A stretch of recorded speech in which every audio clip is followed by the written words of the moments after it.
Hi everyone! Thank you so much for clicking that button and watching my video.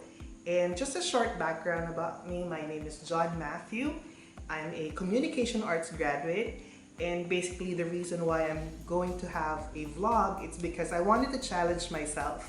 Considering that I am a comm arts graduate, I wanted to test my abilities kung nandito pa rin ba yung mga natutunan ko during college time. So it's quite difficult because it's a one-man team. I'm the cameraman, I'm the host, I'm the scriptwriter, I'm the PA, I'm the makeup artist, I'm the everything. So thank you so much guys for tuning in. And also, just a short background as well, I'm a makeup artist, I'm a pageant enthusiast, and I handle girls who compete for pageants. And today, our vlog is all about Ms B. So what is Ms B? Ms B is a shortcut term for what we call Ms Binalonan, which happens every February of the year here in my hometown, which is Binalonan, Pangasinan. So Ms Binalonan, it's the most prestigious pageant in our town, and I have been handling girls who have competed in this pageant for the past 10 years. So yes, since 2010, I have been handling girls, training girls who have competed and actually won the title. So we'll discuss them one by one, who are the girls that I have trained and what my experiences with them on their Ms Binalonan journey. So let's start with 2010. During that time, it was a Ms Binalonan version. So basically, lahat ng competitors during that time were all teenagers, high school students from 24 barangays of Binalonan. And during that time, my candidate was Nicole Nabwa of Barangay Santo Niño. So here she is. So Nicole is a very good friend of mine. I've been training her since she was 12 years old. So she competed for Miss Intramurals pageant during her high school years at the age of 12, and she won the title. And since then, she's been representing 1G for a lot of pageants, division, regional pageants, nakarating kami doon. So basically during her Miss Binalonan, I didn't have a hard time at all because she's already considered as a pageant veteran na. Kumbaga rampadora na talaga siya, pulido na. But of course, pressure is always there because the expectations of people are really high at that time. Na tipong rehearsals pa lang, ang dami nang nagsasabi na siya na yung mananalo. And of course, for us, we don't want to settle for less. We don't want to be complacent at that time. So, pinush pa rin talaga namin for her to do her best. So, she ended up winning the title. She's Miss Binalonan 2010, and not only that, she also bagged some of the awards like Best in Long Gown, Best in Casual Wear, Best in Shorts, Darling of the Crowd, and one sponsor award. So, doon nagsimula ang lahat at 2010. So 2011, there was no pageant during our town fiesta. So let's jump to 2012 right away. So 2012, Mutya ng Binalonan ang edition naman during that time. And my candidate and the girl that I trained during that time is none other than Marjanelle Nabwa. So yes, she's the younger sister of Nicole, who happens to be Miss Binalonan in 2010. So basically, during Marjanelle's time, medyo mahirap kasi it was her first pageant. Not only that, she was the youngest candidate during Mutya ng Binalonan. She was only high school student that time. And ang mga kalaban niya was college level, college graduate, yung iba working na. So, of course, the other girls have more experiences than her, but that didn't stop us from giving out our best. And that's the reason why she landed up as one of the runners-up during that time. And she also won a sponsor award, which is Most Beautiful Hair. And not only that, isang trivia tayo doon, guys. The gown that she was wearing, the Filipiniana that she was wearing, is a creation of now famous designer Rian Fernandez. And that gown was used by Ara Hanesh, a very good friend of mine, who competed in Binibining Pilipinas 2011. Yun yung national costume na ginamit niya during that time.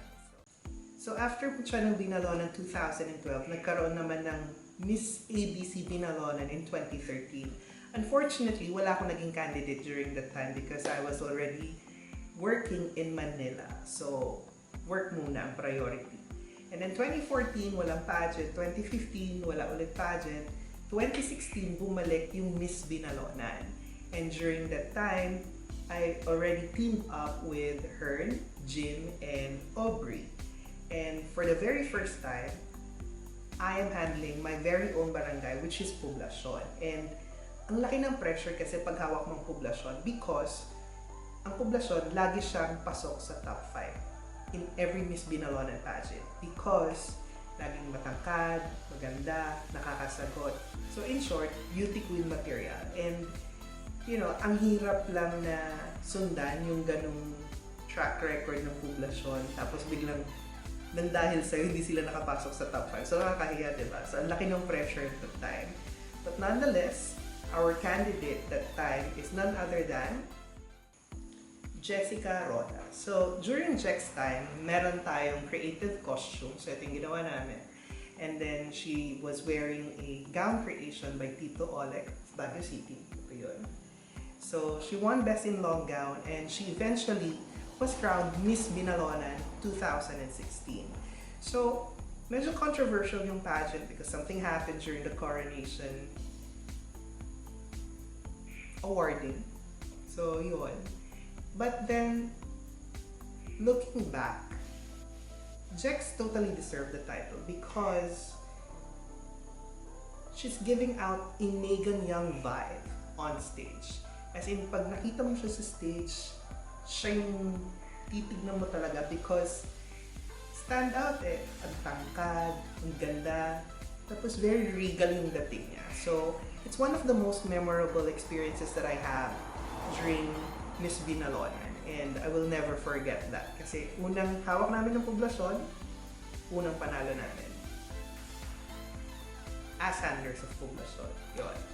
So after 2016, let's jump to 2017.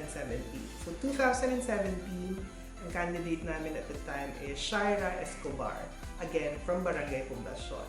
So during Shaira's time, medyo hindi na ako nininervyos. Kasi syempre, katatapos lang nung kay Jex. So may, kumbaga background na ulit kami. Kumbaga alam ko na kung paano ulit gawin. Paano ulit manalo. Anong kailangan na strategy, mga ganong bagay. So basically, during Shaira's time, ninervyos lang ako during the opening number. Kasi natural lang naman yon. But then again, nung lumabas na siya during the swimsuit competition, this is Shaira. So nung lumabas siya during the swimsuit competition, ang sabi ko noon kay Hearn, kapag makuha niya yung Best in Swimsuit title na tayo. And she got the Best in Swimsuit award and ended up winning the Ms Binalonan title. So it's a back-to-back win for Poblacion for 2016 and 2017. So 2018 naman tayo. So we have two girls who made it into the top 5 and that's Brinky, Barangay San Felipe Sur, and Lou of Barangay Poblacion. So during that time, ang tindi ng pressure kasi katatapos lang ng back-to-back win ng Poblacion 2016 and 2017. And I'm eyeing for a three-peat, kumbaga. So, matindi yung pressure and hindi alam to ng marami, but I cried a week before the pageant because wala eh, tindi ng pressure eh. So, para lang mailabas lahat-lahat. And after nun, sabi ko, whatever we get, deadma, okay na tayo. Basta importante, we give it out our best. So, basically, Lou ended up as third runner-up and Ms Photogenic, while Brinky naman ended up as second runner-up during that time. So, it was a great experience as well because tinulungan din kami ni Mami Milton, one of the top stylists in our province and the pageant coach ever sa kanilang pasarela training. So, after 2018, 2019 naman tayo and our 2019 candidate at the time was Klein Pinera. So si Klein naman, matagal na kami magkakilala kasi relatives kami. And basically 2017, naging model ko siya noon sa makeup school. And we were already discussing about her joining Ms Binalonan. Funny thing was, she was already wearing the sash of Poblacion. She was already meeting the different candidates, the different municipal officials. Pero hindi pa alam ng mami niya at that time na candidate na pala siya for Ms Binalonan. So, late nang nalaman, ayun, medyo napagalitan ng konti pero naging maayos naman lahat. So, yun. And then, it was quite memorable because during our training sa walk, nadulas siya, so nagkaroon siya ng injury sa left knee niya. So, ang nangyari at that time, hirap siyang maglakad. So, during pre-pageant and even the pageant night itself, kailangan pang lagyan ng something sa left knee niya as a support para hindi siya masyadong masaktan kapag naglalakad. And I already told her during that time na i-let go na niya yung mga awards like best in swimsuit, best in gown. Huwag na namin i-achieve yun kasi hindi kakayanin with the way she will be doing her pasarela on those categories. So, nag-focus na lang kami at the time during her Q&A kasi yun naman talaga yung pinaka-advantage niya kasi she's really a good speaker. So, basically, during 2019, she won the Miss Photogenic Award, one sponsor award, and the Ms Binalonan 2019 title. So, bumalik sa Poblacion ang corona naman ng 2019. So, ayun na nga. And lastly, 2020 naman tayo. And our candidate for 2020 Ms Binalonan is Ava Videa Dakkel. So, Ava is not new in the pageant scene. Kumbaga, kilala ko na si Ava way back in 2010 kasi she competed in Miss Teen Binalonan representing Poblacion and she was one of the runners-up during that time. And basically, I was so happy na see her, na-convince na niya si Ava finally because we've been trying to convince her 2016, 2017, 2018. Kumbaga, nag-give up na ako sa kanya and her was able to convince her. So, yun.